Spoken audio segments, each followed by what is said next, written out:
ಎಲ್ಲರಿಗೂ ನಮಸ್ಕಾರ. Welcome back to Kannadathi Shilpa YouTube channel. So ಇವತ್ತಿನ ಈ ತರಗತಿಯಲ್ಲಿ ಕನ್ನಡ ಬೋಧನಾ ಶಾಸ್ತ್ರಕ್ಕೆ ಸಂಬಂಧಪಟ್ಟಂತಹ ಪ್ರಮುಖ ಪ್ರಶ್ನೋತ್ತರಗಳನ್ನ ಸಾಲ್ವ್ ಮಾಡ್ತಾ ಹೋಗೋಣ. ಸೊ ಹೌದು ಫ್ರೆಂಡ್ಸ್, ಕನ್ನಡ ವಿಭಾಗದಲ್ಲಿ ಅಂದ್ರೆ ಟಿಇಟಿ ಪೇಪರ್ 1 ಆಗಿರ್ಬೋದು ಹಾಗೂ ಪೇಪರ್ 2 ನಲ್ಲಿ ಆಗಿರ್ಬೋದು. ಸೊ ಕನ್ನಡ ವಿಭಾಗಕ್ಕೆ ಸಂಬಂಧಪಟ್ಟಂತೆ 30 ಪ್ರಶ್ನೆಗಳನ್ನ ಒಳಗೊಂಡಿರುತ್ತದೆ. ಈ 30 ಪ್ರಶ್ನೆಗಳಲ್ಲಿ ಈ 15 ಪ್ರಶ್ನೆಗಳು ಪ್ಯಾರಾಗ್ರಾಫ್ಗೆ ಸಂಬಂಧಪಟ್ಟಂತೆ ಪ್ರಶ್ನೆಗಳು ಬರ್ತವೆ. ಗದ್ಯ ಭಾಗಕ್ಕೆ 8 ಪ್ರಶ್ನೆಗಳು ಹಾಗೂ ಪದ್ಯ ಭಾಗದಲ್ಲಿ 7 ಪ್ರಶ್ನೆಗಳು, ಒಟ್ಟು 15 ಪ್ರಶ್ನೆಗಳು.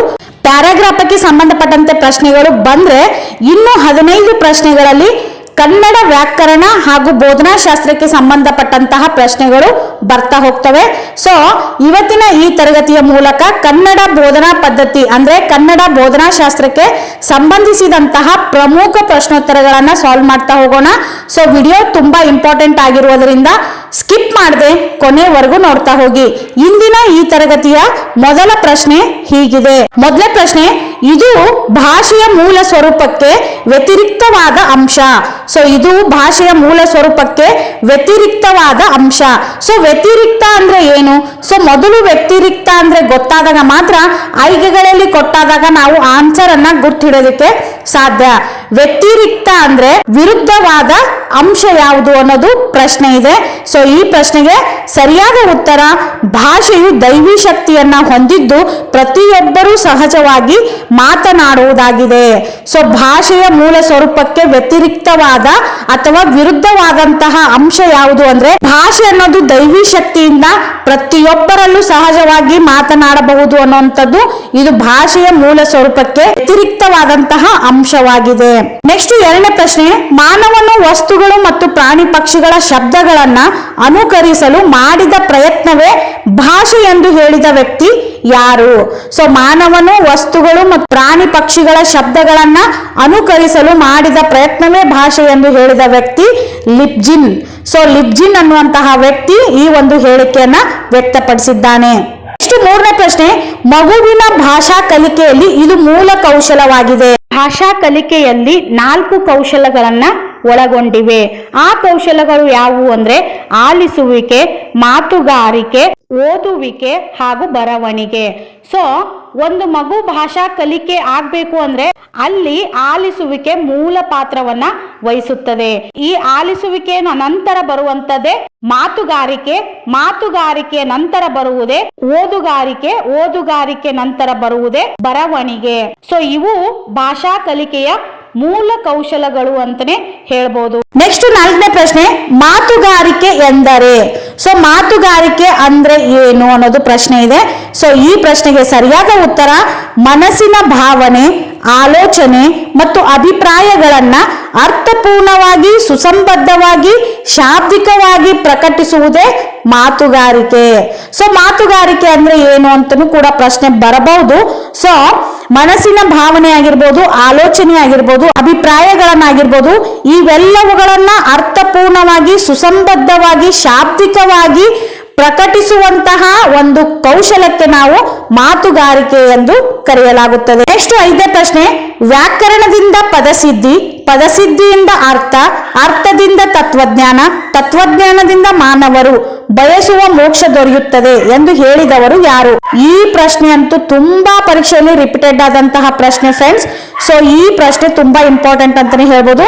ಸೊ ವ್ಯಾಕರಣದಿಂದ ಪದಸಿದ್ಧಿ, ಪದಸಿದ್ಧಿಯಿಂದ ಅರ್ಥ, ಅರ್ಥದಿಂದ ತತ್ವಜ್ಞಾನ, ತತ್ವಜ್ಞಾನದಿಂದ ಮಾನವರು ಬಯಸುವಂತಹ ಮೋಕ್ಷ ದೊರೆಯುತ್ತದೆ ಅಂತ ಹೇಳಿ ಹೇಳಿದವರು ಯಾರು ಅಂದ್ರೆ ಕೇಶಿರಾಜನವರು. ಈ ಕೇಶಿರಾಜ ಈ ಒಂದು ಹೇಳಿಕೆಯನ್ನ ನೀಡ್ತಾರೆ. ಸೊ ಕೇಶಿರಾಜ ಬರೆದಂತಹ ಕೃತಿ ಯಾವುದು ಅಂದ್ರೆ ಶಬ್ದಮಣಿ ದರ್ಪಣ. ಇಷ್ಟು 6ನೇ ಪ್ರಶ್ನೆ, ಭಾಷೆಯ ಕಲಿಕೆಯಲ್ಲಿ ವಾಕ್ಯ ಪದ್ಧತಿ ಎಂದರೆ? ಸೊ ಭಾಷೆಯ ಕಲಿಕೆಯಲ್ಲಿ ವಾಕ್ಯ ಪದ್ಧತಿ ಎಂದರೆ? ಸೊ ಈ ಪ್ರಶ್ನೆಗೆ ಸರಿಯಾದ ಉತ್ತರ, ಅರ್ಥಪೂರ್ಣ ವಾಕ್ಯಗಳನ್ನ ಮಕ್ಕಳಿಗೆ ಪರಿಚಯಿಸುತ್ತಾ ಓದು ಕಲಿಸುವುದು. ಸೊ ಒಂದು ಭಾಷೆಯ ಕಲಿಕೆಯಲ್ಲಿ ವಾಕ್ಯ ಪದ್ಧತಿ ಎಂದರೆ ಅರ್ಥಪೂರ್ಣವಾದಂತಹ ವಾಕ್ಯಗಳನ್ನ ಮಕ್ಕಳಿಗೆ ಪರಿಚಯಿಸುತ್ತಾ ಓದು ಕಲಿಸುವುದು. ನೆಕ್ಸ್ಟ್ 7ನೇ ಪ್ರಶ್ನೆ, ಓದುವಿಕೆ ಒಂದು ಆಲೋಚನಾ ಕ್ರಿಯೆ ಆಗಿರುತ್ತದೆ ಎಂದರೆ? ಸೊ ಓದುವಿಕೆ ಒಂದು ಆಲೋಚನಾ ಕ್ರಿಯೆ ಆಗಿರುತ್ತದೆ ಎಂದರೆ ಇದಕ್ಕೆ ಸರಿಯಾದ ಉತ್ತರ ಮಾನಸಿಕ ಸಿದ್ಧತೆ, ಆಸಕ್ತಿ, ಪ್ರಚೋದನೆ, ಮಾನಸಿಕ ಏಕಾಗ್ರತೆ, ಅರ್ಥಗ್ರಹಿಕೆ, ಕಲ್ಪನೆ, ಸ್ಮರಣೆ ಮತ್ತು ಯೋಜನಾ ಕೌಶಲ ಸಮನ್ವಯಗೊಂಡಿರುತ್ತದೆ. ಸೊ ಓದುವಿಕೆ ಒಂದು ಆಲೋಚನಾ ಕ್ರಿಯೆ ಆಗ್ಬೇಕು ಅಂದ್ರೆ ಮಾನಸಿಕ ಸಿದ್ಧತೆ ಆಗಿರ್ಬೇಕು, ಆಸಕ್ತಿ ಪ್ರಚೋದನೆ ಆಗಿರ್ಬೇಕು, ಮಾನಸಿಕ ಏಕಾಗ್ರತೆ ಆಗಿರ್ಬೇಕು, ಅರ್ಥಗ್ರಹಿಕೆ, ಕಲ್ಪನೆ, ಸ್ಮರಣೆ ಮತ್ತು ಯೋಜನಾ ಕೌಶಲಗಳನ್ನ ಸಮನ್ವಯಗೊಂಡಿರುವುದೇ ಓದುವಿಕೆ ಒಂದು ಆಲೋಚನಾ ಕ್ರಿಯೆ ಆಗಲು ಸಾಧ್ಯ. ನೆಕ್ಸ್ಟ್ 8ನೇ ಪ್ರಶ್ನೆ, ಪರಿಣಾಮಕಾರಿ ಮತ್ತು ಯಶಸ್ವಿ ಬೋಧನೆಗೆ ಯೋಜನೆಯ ಹಂತಗಳು ಕ್ರಮಬದ್ಧ ವಿಧಾನ. ಸೊ ಪರಿಣಾಮಕಾರಿ ಮತ್ತು ಯಶಸ್ವಿ ಬೋಧನೆ ಆಗ್ಬೇಕು ಅಂದ್ರೆ ಒಂದು ಯೋಜನೆಯನ್ನ ಹಮ್ಮಿಕೊಳ್ಬೇಕಾಗತ್ತೆ. ಆ ಯೋಜನೆಯ ಹಂತಗಳು ಯಾವುವು ಅನ್ನೋದು ಕೂಡ ಪ್ರಶ್ನೆಯನ್ನ ಕೇಳ್ಬೋದು. ಸೊ ಅದರ ಕ್ರಮಬದ್ಧ ವಿಧಾನ ಯಾವುದು ಅಂದ್ರೆ ಮೊದಲನೇದಾಗಿ ಪೂರ್ವ ಸಿದ್ಧತಾ ಹಂತವನ್ನ ಒಳಗೊಂಡಿರಬೇಕು. ಯಾವುದೇ ಒಂದು ಯಶಸ್ವಿ ಬೋಧನೆ ಆಗ್ಬೇಕು ಅಂದ್ರೆ ಒಂದು ಈ ಪರಿಣಾಮಕಾರಿ ಮತ್ತು ಯಶಸ್ವಿ ಬೋಧನೆಗೆ ಅದರದೇ ಆದ ಹಲವಾರು ಹಂತಗಳನ್ನ ಒಳಗೊಂಡಿರುತ್ತದೆ. ಈ ಹಂತಗಳಲ್ಲಿ ಮೊದಲನೇದಾಗಿ ಪೂರ್ವ ಸಿದ್ಧತಾ ಹಂತ ಒಳಗೊಂಡಿರುತ್ತದೆ. ನೆಕ್ಸ್ಟ್ ಗುರಿ ನಿರೂಪಣೆ ಹಂತವನ್ನ ಒಳಗೊಂಡಿರುತ್ತದೆ. ಅದರ ನಂತರ ಬೆಳವಣಿಗೆ ಹಂತ, ಬೆಳವಣಿಗೆ ಆದ್ಮೇಲೆ ಪುನರಾವರ್ತನೆ ಹಂತ, ಪುನರಾವರ್ತನೆ ಆದ್ಮೇಲೆ ಗೃಹ ಕೆಲಸ ಹಂತ. ಈ ರೀತಿ ಹಂತಗಳನ್ನ ಹಿಂದೆ ಮುಂದೆ ಕೊಟ್ಟು ಇದನ್ನ ಸರಿಯಾದ ರೂಪ ಯಾವುದು ಅಂತಲೂ ಕೂಡ ಪ್ರಶ್ನೆ ಕೇಳಬಹುದು. ಮೊದಲನೇದು ಪೂರ್ವ ಸಿದ್ಧತಾ ಹಂತ, ಎರಡನೇದು ಗುರಿ ನಿರೂಪಣೆ ಹಂತ, ಮೂರನೇದು ಬೆಳವಣಿಗೆ ಹಂತ, ನಾಲ್ಕನೇದು ಪುನರಾವರ್ತನೆ ಹಂತ, ಐದನೇದು ಗೃಹ ಕೆಲಸ ಹಂತ. ಸೊ ಒಂದು ಪರಿಣಾಮಕಾರಿ ಮತ್ತು ಯಶಸ್ವಿ ಬೋಧನೆಯು ಈ 5 ಹಂತಗಳನ್ನ ಒಳಗೊಂಡಿರಬೇಕು. ನೆಕ್ಸ್ಟ್ 9ನೇ ಪ್ರಶ್ನೆ, ಪದ್ಯ ಬೋಧನೆಯ ಮುಖ್ಯ ಗುರಿಗಳಲ್ಲಿ ಇದು ಸಹ ಒಂದು. ಸೊ ಪದ್ಯ ಬೋಧನೆ ಮಾಡಬೇಕು ಅಂದ್ರೆ ಅದರದೇ ಆದಂತಹ ಗುರಿಗಳಿರ್ತವೆ. ಆ ಗುರಿಗಳಲ್ಲಿ ಮುಖ್ಯವಾದ ಗುರಿ ಯಾವುದು ಅನ್ನೋದು ಪ್ರಶ್ನೆ ಇದೆ. ಸೊ ಈ ಪ್ರಶ್ನೆಗೆ ಸರಿಯಾದ ಉತ್ತರ ಯಾವುದು ಅಂದ್ರೆ ರಸಾಸ್ವಾದನೆ ಮತ್ತು ಸೌಂದರ್ಯ ಪ್ರಜ್ಞೆ ಬೆಳೆಸುವುದು. ಇದು ಕೂಡ ತುಂಬಾ ಸಾರಿ ಪರೀಕ್ಷೆಯಲ್ಲಿ ಕೇಳಿರುವಂತಹ ಪ್ರಶ್ನೆ ಫ್ರೆಂಡ್ಸ್. ಸೊ ಪದ್ಯ ಬೋಧನೆಯು ಒಳಗೊಂಡಿರುವಂತಹ ಪ್ರಮುಖ ಗುರಿ ಏನು ಅಂದ್ರೆ ರಸಾಸ್ವಾದನೆ ಮತ್ತು ಸೌಂದರ್ಯ ಪ್ರಜ್ಞೆಯನ್ನ ಬೆಳೆಸುವುದಾಗಿರುತ್ತದೆ. ನೆಕ್ಸ್ಟ್ 10ನೇ ಪ್ರಶ್ನೆ, ಭಾಷಾ ಕಲಿಕೆಯ ಪ್ರಾರಂಭ ಮತ್ತು ಅದು ಬಲಗೊಳ್ಳುವುದು ಭಾಷಾ ಬೋಧನೆಯ ಈ ತತ್ವಗಳಿಂದ ಅನ್ನೋದು ಪ್ರಶ್ನೆ ಇದೆ. ಸೊ ಈ ಪ್ರಶ್ನೆಗೆ ಸರಿ ಉತ್ತರ ಸಿದ್ಧತಾ ತತ್ವ ಮತ್ತು ಅಭ್ಯಾಸ ತತ್ವದಿಂದ. ಸೊ ಭಾಷಾ ಕಲಿಕೆಯ ಪ್ರಾರಂಭ ಮತ್ತು ಅದು ಬಲಗೊಳ್ಳಬೇಕು ಅಂದ್ರೆ ಭಾಷಾ ಬೋಧನೆಯು ಹಲವಾರು ತತ್ವಗಳಿವೆ. ಆ ತತ್ವಗಳಲ್ಲಿ ಪ್ರಮುಖವಾದ ತತ್ವ ಯಾವುದು ಅಂದ್ರೆ ಸಿದ್ಧತಾ ತತ್ವ ಮತ್ತು ಅಭ್ಯಾಸ ತತ್ವ. ನೆಕ್ಸ್ಟ್ 11ನೇ ಪ್ರಶ್ನೆ, ನಿರಂತರ ಮತ್ತು ವ್ಯಾಪಕ ಮೌಲ್ಯಮಾಪನದ ಆಶಯ ಯಾವುದು? ಸೊ ನಿರಂತರ ಮತ್ತು ವ್ಯಾಪಕ ಮೌಲ್ಯಮಾಪನದ ಆಶಯ ಏನು ಅಂದ್ರೆ ವಿದ್ಯಾರ್ಥಿಗಳ ಕಲಿಕಾ ಚಟುವಟಿಕೆ, ಸಹಪಠ್ಯ ಚಟುವಟಿಕೆ ಮತ್ತು ಸಹಜ ವರ್ತನೆಯನ್ನ ನಿರಂತರವಾಗಿ ಗಮನಿಸುವುದಾಗಿರುತ್ತದೆ. ಸೊ ನಿರಂತರ ಮತ್ತು ವ್ಯಾಪಕ ಮೌಲ್ಯಮಾಪನದ ಆಶಯ ಏನಾಗಿರುತ್ತದೆ ಅಂದ್ರೆ ವಿದ್ಯಾರ್ಥಿಗಳ ಕಲಿಕಾ ಚಟುವಟಿಕೆ, ಸಹಪಠ್ಯ ಚಟುವಟಿಕೆ ಮತ್ತು ಸಹಜ ವರ್ತನೆಗಳನ್ನ ನಿರಂತರವಾಗಿ ಗಮನಿಸುವುದೇ ನಿರಂತರ ಮತ್ತು ವ್ಯಾಪಕ ಮೌಲ್ಯಮಾಪನದ ಆಶಯವಾಗಿರುತ್ತದೆ. ನೆಕ್ಸ್ಟ್ 12ನೇ ಪ್ರಶ್ನೆ, ತರಗತಿಯಲ್ಲಿ ಉದ್ಭವಿಸುವ ತಕ್ಷಣದ ಸಮಸ್ಯೆಗಳನ್ನ ಪರಿಹರಿಸಲು ಶಿಕ್ಷಕರು ಕೈಗೊಳ್ಳಬಹುದಾದ ಸಂಶೋಧನೆ ಯಾವುದು? ಇದು ಕೂಡ ತುಂಬಾ ಸಾರಿ ಪರೀಕ್ಷೆಯಲ್ಲಿ ಕೇಳಿರುವಂತಹ ಪ್ರಶ್ನೆ. ತರಗತಿಯಲ್ಲಿ ಪಾಠ ಬೋಧನೆ ಮಾಡ್ತಿರ್ಬೇಕಾದ್ರೆ ಉದ್ಭವಿಸುವಂತಹ ತಕ್ಷಣದ ಸಮಸ್ಯೆ ಆಗಿರ್ಬೋದು, ಅದು ಯಾವುದೇ ರೀತಿ ಸಮಸ್ಯೆ ಆದ್ರೂ ಕೂಡ ಪರಿಹರಿಸಲು ಶಿಕ್ಷಕರು ಕೈಗೊಳ್ಳಬಹುದಾದಂತಹ ಸಂಶೋಧನೆ ಯಾವುದು ಅನ್ನೋದು ಪ್ರಶ್ನೆ ಇದೆ. ಸೊ ಈ ಪ್ರಶ್ನೆಗೆ ಸರಿಯಾದ ಉತ್ತರ ಕ್ರಿಯಾ ಸಂಶೋಧನೆ. ಸೊ ಈ ಕ್ರಿಯಾ ಸಂಶೋಧನೆಯ ಮೂಲಕ ತರಗತಿಯಲ್ಲಿ ಉದ್ಭವಿಸುವಂತಹ ಸಮಸ್ಯೆಗಳನ್ನ ಪರಿಹರಿಸಿಕೋಬಹುದು. ನೆಕ್ಸ್ಟ್ 13ನೇ ಪ್ರಶ್ನೆ, ಉತ್ತಮ ಮೌಖಿಕ ಅಭಿವ್ಯಕ್ತಿ ಕೌಶಲಕ್ಕೆ ವ್ಯತಿರಿಕ್ತವಾದದ್ದು ಯಾವುದು? ಸೊ ಉತ್ತಮ ಮೌಖಿಕ ಅಭಿವ್ಯಕ್ತಿ ಕೌಶಲಕ್ಕೆ ವ್ಯತಿರಿಕ್ತವಾದದ್ದು ಯಾವುದು ಅಂದ್ರೆ ಹಿಮ್ಮರಳುವಿಕೆ. ಸೊ ಈ ಹಿಮ್ಮರಳುವಿಕೆ ಉತ್ತಮ ಮೌಖಿಕ ಅಭಿವ್ಯಕ್ತಿ ಕೌಶಲಕ್ಕೆ ವ್ಯತಿರಿಕ್ತವಾದದ್ದು. ಹಾಗಾದ್ರೆ ಪೂರಕವಾದದ್ದು ಯಾವುದು? ಸೊ ಉತ್ತಮ ಮೌಖಿಕ ಅಭಿವ್ಯಕ್ತಿ ಕೌಶಲಕ್ಕೆ ಪೂರಕವಾದದ್ದು ಯಾವುದು ಅಂದ್ರೆ ಧ್ವನಿ ಏರಿಳಿತ ಆಗಿರ್ಬೋದು, ಸ್ಪಷ್ಟ ಉಚ್ಚಾರ ಆಗಿರಬಹುದು ಹಾಗೂ ಉಗ್ರಡೆ ಪಾಲನೆ ಆಗಿರ್ಬೇಕು. ಸೊ ಹಾಗಾಗಿ ಉತ್ತಮ ಮೌಖಿಕ ಅಭಿವ್ಯಕ್ತಿ ಕೌಶಲಕ್ಕೆ ವ್ಯತಿರಿಕ್ತವಾದ ಅಂಶ ಯಾವುದು ಅಂದ್ರೆ ಹಿಮ್ಮರಳುವಿಕೆ ಅನ್ನೋದು ವ್ಯತಿರಿಕ್ತ ಅಂಶ. ಪೂರಕವಾದದ್ದು ಯಾವುದು ಅಂದ್ರೆ ಧ್ವನಿ ಏರಿಳಿತ, ಸ್ಪಷ್ಟ ಉಚ್ಚಾರ, ನಿಲುಗಡೆ ಪಾಲನೆ, ಇವೆಲ್ಲವೂ ಪೂರಕವಾದ ಅಂಶಗಳಾಗಿವೆ.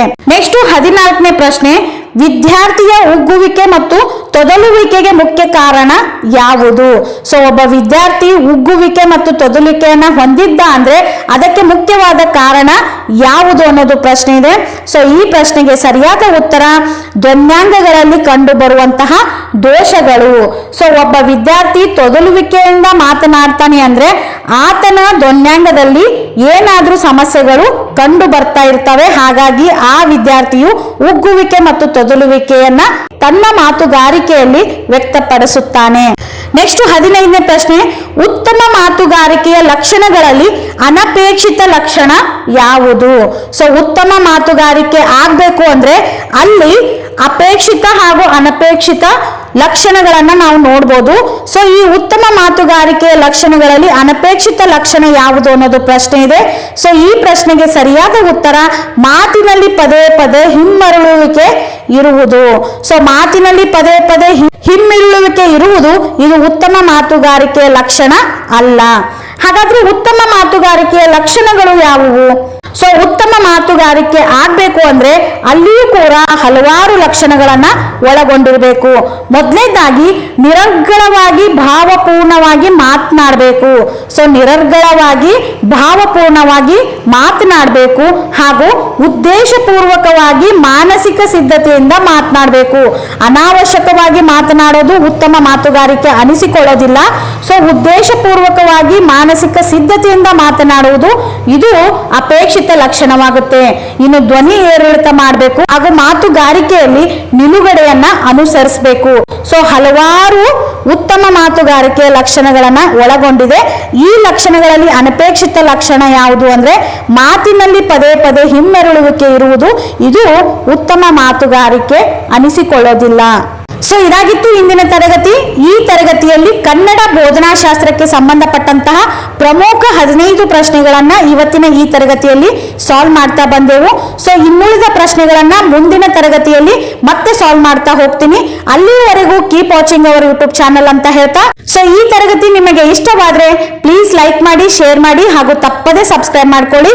ಹಾಗೂ TET, HSTR ಹಾಗೂ GPSTR ಪರೀಕ್ಷೆಗೆ ಸಂಬಂಧಪಟ್ಟಂತೆ ಇನ್ನೂ ಹಲವಾರು ವಿಡಿಯೋಸ್ಗಳು ನನ್ನ ಚಾನೆಲ್ ನಲ್ಲಿ ಅಪ್ಲೋಡ್ ಆಗ್ತಾ ಹೋಗ್ತವೆ.